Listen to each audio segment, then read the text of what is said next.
Sun kawo muku cikakken rahoton da Allah idan wannan shine farkon zuwan ka wannan tasha tamu kamar da aka saba ka dangwala mana alamar subscribing sannan ka danna kararrawa domin haka ne zai ringa baka damar samun labaranmu da bidiyon mu akwai shi da zaran mun dora za mu sanar da kai. Ga cikakken rahoton.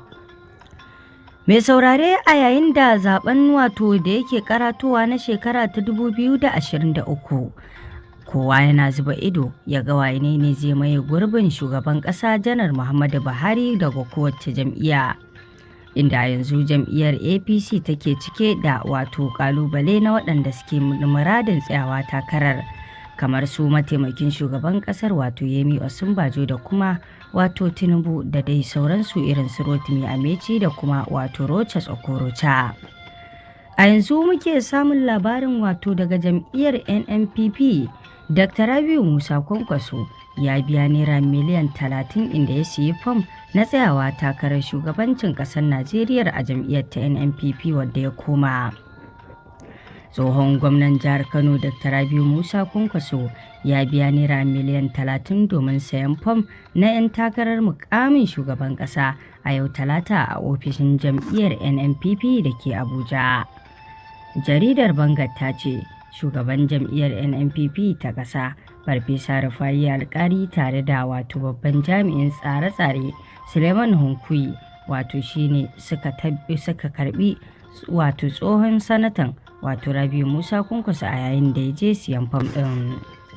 Kwankwaso ya taɓa riƙe muƙamin ministan tsaro na Najeriya yayin da yake jawabi jim kaɗan wato bayan ya karbi fam ɗin.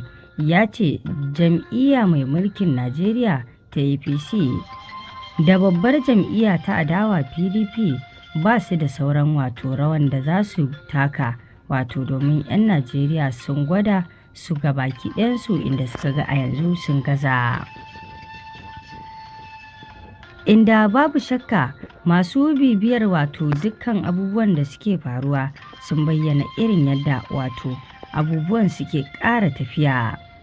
A halin yanzu dai siyan wannan fam da Dr. Rabiu Musa Kwankwaso ya yi ya ba wa mutane mamaki kasancewar dama mutane ji suke ana cewa Dr. Rabiu Musa Kwankwason zai tsaya takarar shugabancin ƙasa a jam'iyyar NNPP da ya koma. Wasu kuma suna ganin cewa hira ce ba wai zai tsaya takarar bane ba.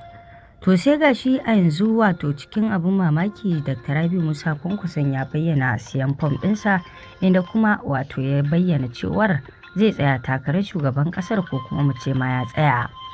A yanzu kujerar shugabancin ƙasar Najeriya ta Buhari ita ce mafi kujera wadda take cike da ƙalubale domin kuwa a yanzu dukkan hankulan 'yan Najeriya ya karkata ta yaya za a samu tsaro da kuma kwanciyar hankali da kuma farashin kayan abinci ya sauka a siya kaya cikin sauƙi. Kowa yana zuba ido ya ga waye zai lashe wannan zaɓe na shugabancin ƙasar Najeriya domin yadda wato ƙasar za a sassaita ta shin waye zai zo da wannan aniya da zuciya ta yin gyaran ba irin gwamnatocin da suka wuce ba. Kamar yadda muka sani a zaben da suka gabata na shekara ta 2015 da 19 an yi wa shugaban ƙasa janar Muhammadu Buhari zato na alkhairi cewa tabbas zai gyara Najeriya kuma zai kawo sauye-sauye. Sai gashi an samu akasin haka inda a yanzu babu shakka kwalliya dai za a iya cewa a wajen talakawa bata biya kuɗin sabulu ba. To dai mu dai yanzu babban fatanmu a wannan zaɓe dukkan wani ɗan takara da ya tsaya ya Ubangiji in dai ba da zuciyar gyaran al'umma ya zo ba da zuciyar kishi na kula da talaka ya zo ba ya Ubangiji Allah karka bashi nasara a kai. Dukkan wani ɗan takara daga kowace jam'iyya yake a ƙasar nan idan har yana da zuciyar a gyara kuma yana da zuciyar kawo ci gaba ya Ubangiji muna roƙonka Allah ka bashi nasara ka bashi nasarar lashe wannan zaɓe. Talaka kuma babban ƙalubale yanzu yana gare mu ya kamata mu gane cewa yanzu ba batun fa jam'iyya ake yi ba. Idan an zo batun zaɓe a yanzu ya kamata mu gane cewar kar mu zauna mu ce wai za mu zaɓi wata jam'iyya sak wai daga farkon ta har ƙarshe a zaɓi kowa a'a ya kamata a ce mu tsaya mu tantance mu laliba mu gano cewa wane ne muke masa zaton alkhairi zai tsaya in ya ci zai mana abin da ya kamata wane ne a ciki, ya kamata mu yi wa kanmu wannan adalcin kuma mu yi wa kanmu wannan karatun ta natsun wajen zaɓar wanda za mu zaɓa. Amma duk da cewa a zaɓuɓɓukan da suka wuce mun yi wa Janar Muhammadu Buhari ko kuma mu ce an yi wa Janar Muhammadu Buhari kyakkyawan zaton zai kawo sauyi sai kuma aka ga akasin haka. Duk da haka dai a hakan dai za mu sake dagewa wajen wato tunanin wanda zai kawo mana wato abubuwa sannan kuma daɗin daɗawa da addu'a. Domin addu'a ita ce wadda za ta sanya a zaɓo wanda har zai kawo wa ƙasar nan ci gaba. Kamar yanzu abin zancen da ake yi cewa matsawar yanzu idan wani wanda ya karɓi ƙasar nan ya zo matsawar bai ɗora ta akan hanya ba, to abubuwan da suke faruwa a Najeriya za su ci gaba da faruwa, musamman yadda ake kashe rayukan al'umma babu gaira babu dalili. Idan ka dubi jihar wato Sokoto, Katsina, Zamfara, Kebbi, Kaduna, Niger da dai sauransu kamar Plateau su ma da kwanan nan abin ya taɓa su. Waɗannan jihohi baki ɗaya ana aiwatar da ta'addanci a cikinsu babu ƙaƙƙautawa inda ake kashe rayukan al'umma ga kuma akan tituna da dama da ake satar al'umma kamar kaji.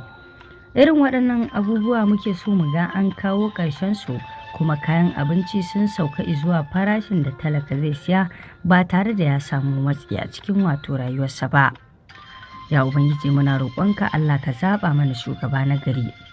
Ya kamata mu gane cewa ba wai batun jam'iyya ba, a kowace jam'iyya mutum na kirki yake, ya kamata mu mara masa baya wajen wato ya samu ɗarewa wannan kujera. Kuma babban addu'ar mu koyaushe musamman a cikin wannan wata na Ramadana masu saurare, ya kamata mu yawaita addu'ar cewa Allah kai mana zaɓi na shugaba na gari, domin dukkan wasu 'yan takarar Allah shi ya san su da zuciyarsu da kuma ƙudurinsu aniyarsu. Allah ya mana zaɓin wanda yake da aniya ta gari a cikin zuciyarsa. Wannan ita ce addu'ar da ya kamata a cikin wannan wata na Ramadana mu ringa yi, kuma mu yawaita yi wa ƙasar nan tamu addu'ar Allah ya kawo mana ɗauki na zaman lafiya. Waɗannan yin ta'adda da suke damu Allah ya mana maganin su, Allah ka karya mana su, idan masu shirywa ne Allah ka shirye su. To kamar yadda kuka ce dai wannan rahoto ne na Dr. Rabi'u Musa Kwankwaso inda ya bayyana cewa wato ya tsaya takarar shugabancin ƙasa jam'iyyar NNPP.